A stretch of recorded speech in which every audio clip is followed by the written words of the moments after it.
Naquele tempo, o Espírito Santo conduziu Jesus para o deserto. Ali, ele ficou por 40 dias e era tentado por Satanás.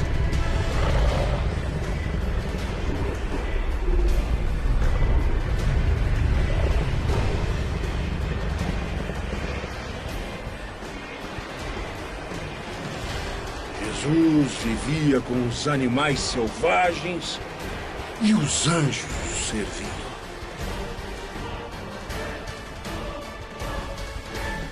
Depois de João ter sido preso, Jesus partiu para a Galiléia e começou a pregar o Evangelho, dizendo: cumpriu-se o tempo e está próximo o reino de Deus. Arrependei-vos e acreditai no Evangelho. Shalom! Com as cinzas da última quarta-feira, demos início ao tempo da Quaresma. Tempo de conversão, de voltarmos a nossa atenção para o olhar de Deus e percebermos a ternura do seu amor gratuito. Um Deus que não é um ser estático e longínquo, mas um Deus próximo, atento, preocupado conosco. O Evangelho de hoje é muito pequeno, mas, mais uma vez, muito simbólico, rico e profundo. Bem ao jeito de Marcos. Vejamos o texto passo a passo para o entendermos melhor. Marcos não descreve as tentações como Mateus e Lucas. Começa logo por algo muito estranho.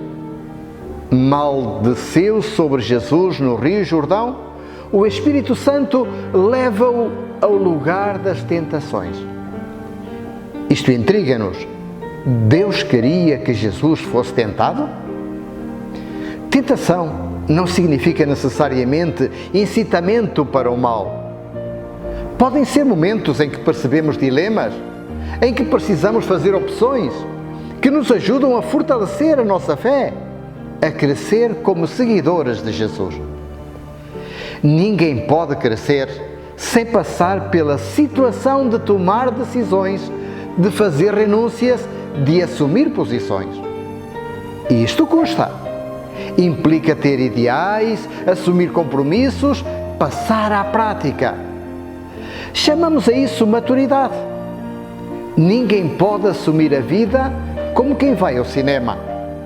Na vida, somos nós os protagonistas. Somos nós quem tem que tomar as decisões e assumir as consequências dessas decisões.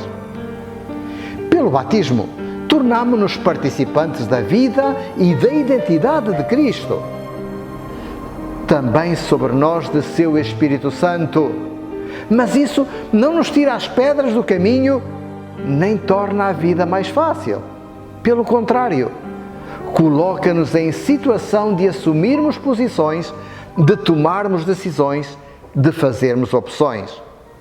Com maturidade. Foi assim com Jesus. Será assim conosco.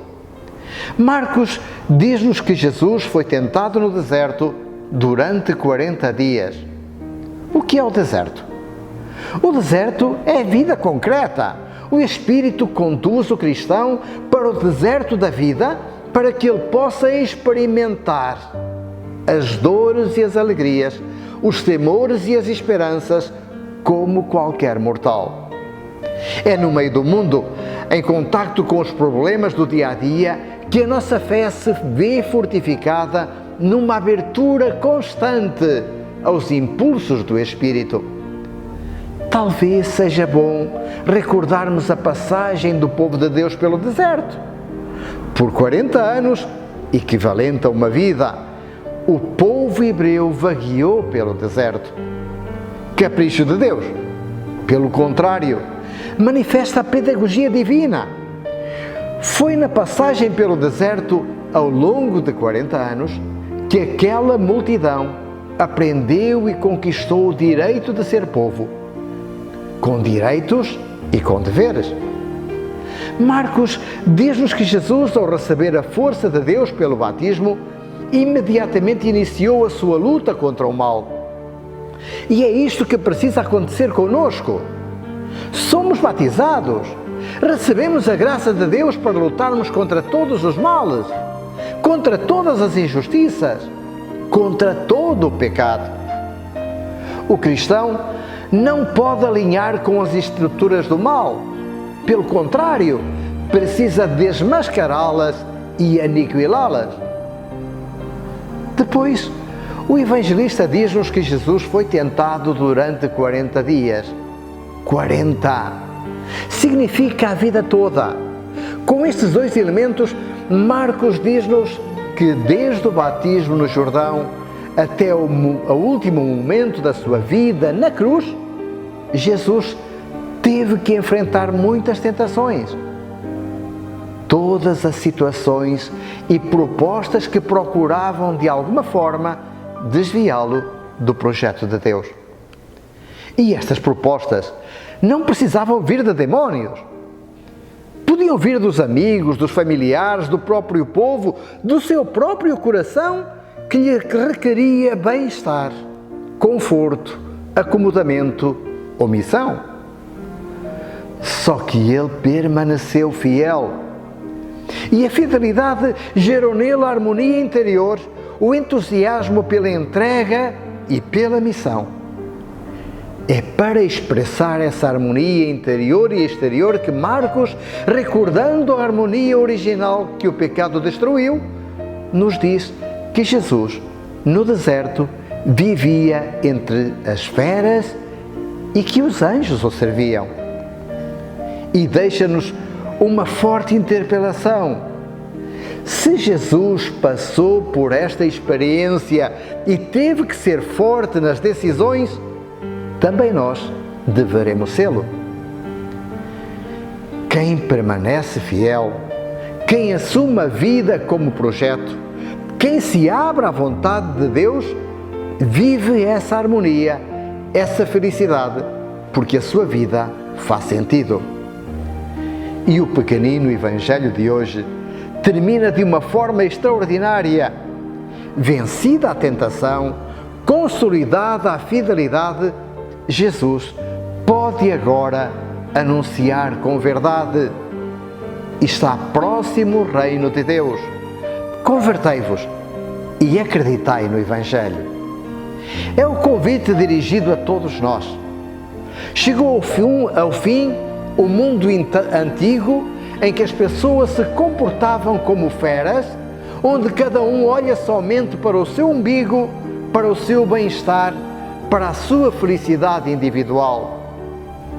É o momento de mudarmos o coração e de acolhermos com alegria o tempo novo que Jesus nos oferece, para sermos felizes de verdade, para que a nossa vida faça sentido. A campanha da fraternidade que no Brasil vivemos como caminhada quaresmal é um convite explícito a essa mudança de coração e de atitude. Cedemos à tentação, deixando-nos contagiar pelo individualismo e embarcando na indiferença. O nosso coração se tornou frio e empedernido diante do sofrimento do irmão ou do descaso com que o diferente é tratado.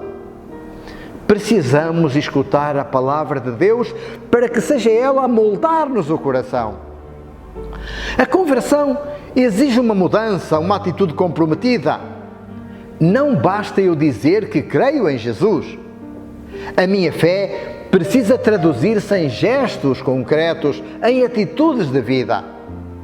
A fraternidade que Jesus trouxe só é possível se eu, através do diálogo e do compromisso pessoal, me colocar a serviço de uma nova sociedade, onde o amor não seja uma palavra bonita, um sentimento diante de uns poucos, mas uma atitude capaz de derrubar barreiras e construir pontes. Shalom. Vozes de paz estão se ouvindo Vai pela estrada o peregrino, rios de amor estão fluindo.